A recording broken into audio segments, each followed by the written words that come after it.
rid of stuff. We all have a stuff problem.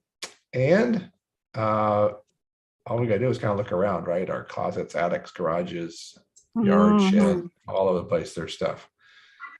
We have this, I live in Florida, and in Florida, we can't really put much in our attics because they'll just get too hot up there. And we don't have basements because we're at sea level, so we can't really have anything below there. So we fill up our garages with stuff other than our cars. It's kind of our storage place. Or we load up our cars and trucks, we drive across town, and we give somebody we don't know money to put stuff in the storage unit. And they take money every month from us, and we forget we have stuff there, but we keep paying them. So I found myself a couple of times in that situation, like, what am I doing? I could replace everything in there with new stuff after a year or so. Why am I doing this? So I sold everything and got out of the storage units, which was nice. And I haven't missed a thing. So these are some things I learned during that, as well as whenever you try to downsize, or one of your relatives maybe pass away and you have to take care of their estate. Sometimes you have stuff there you need to deal with. And this is a way to handle it that way as well. So we're going to show you how to turn your stuff into cash. Now, you could just use your cash to pay your bills. You could use your cash to treat yourself to something, or just buy more stuff, whatever you want to do. I'm not going to judge you. You guys decide what you want to do. But I have this stuff test. So anytime I come across something in my house or garage or anywhere that's laying around, I think, okay, does this still have any value to me? If it doesn't, I say, well, does that value to anybody else? And if it does, I'm either going to donate it to them or I'm going to sell it. Because if it's a value, then they'll pay me for it. If it has no value to me and no value to anybody else, it's trash. I need to get rid of it. Just need to throw it away. So, either throw it away, donate it, sell it, or keep it. That's kind of all the only options we really have with our stuff. But as we get older, we realize we don't need as much stuff. So how do we get rid of it? And people give too much away. I think there's a lot of stuff you could sell, and you don't have to, hurt anybody selling it, but it does help pay for some things when you have a little extra money from selling things. So we're going to talk about how to do that. All right. Calvin, welcome. Thanks for joining us. So the three of you, what would you guys have to sell? Anything that comes to mind that you'd like to sell that you can think of? Oh, mercy. I have a buffet. I guess it's a buffet. And it's just been sitting there. I've cleaned it out. Nothing is in it. It's just sitting there in the big room, just sitting there. Taking up space, huh? Just taking up space. I would love for it to be good. I got a dinette set, this stuff. Yeah. Okay. All right. Somebody would like that probably. Those are nice things. Anybody else? Fancy, like China kind of stuff that I have no appreciation for from my grandmother. Okay. So I just been holding on to it. Yeah, right. So yeah, so selling some of those things are good. Okay. Anybody have anything else? Oh, plenty. China set, dinnerware. Yeah. Okay. Good. Things. All right.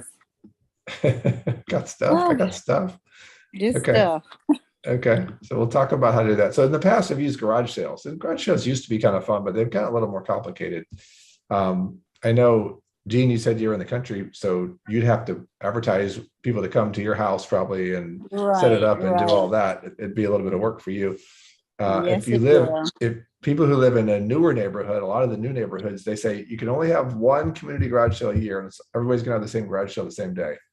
And I think to myself, it's just horrible because you're competing with all your neighbors, or it's just this big stuff swap. You just take each other's stuff and they take your stuff. It's just kind of crazy. That's right. Or you have what I call the casual shoppers, where let's say you have this heirloom vase that your grandmother has been passing down in your family, and it's worth $100 easy, but you have decided you're going to list it for $25, and it hurts you to even list it for $25. And the dear lady down the street comes by, and you're having this garage sale, and she says, "Sweetie, we take 35 cents for the vase." And you think, "Oh my goodness, it's worth so much more. I cannot do that." But it just shows not everybody values what it is you're selling in a garage sale. So I'm going to show you how to sell things. It doesn't cost you anything to list it, and you don't have to share the money with anybody else. So these two platforms I'm going to share with you. And I'm going to show you how to put it in front of people who value those items, right? So if you're trying to sell it to the wrong people, they're not going to give you the right price. But if you put it in front of the right people, they'll value the price of it. They'll value what it is and give you a fair price. So Right. that's kind of the idea we're going to talk about today. We all know that online shopping and selling has exploded. People can shop from their own computer, their home, their phone. They don't have to go anywhere. I order things all the time from my phone or my computer, and they show up at my door. You can take pictures with your phone camera really good and show what you're selling. You can reach a much larger targeted interested audience, which is the key to this, being able to put it in front of the right people so they appreciate what it is. And some of you may like to haggle the price, but most people don't. So this helps you agree on a price for the sale before you do the transaction, which is helpful. Okay. All right. So the two platforms I'm going to talk about are Facebook Marketplace and OfferUp. Both of these are free, but both of them require you to have a free account. Whether you're selling or buying, you have to have an account that's set up. So this is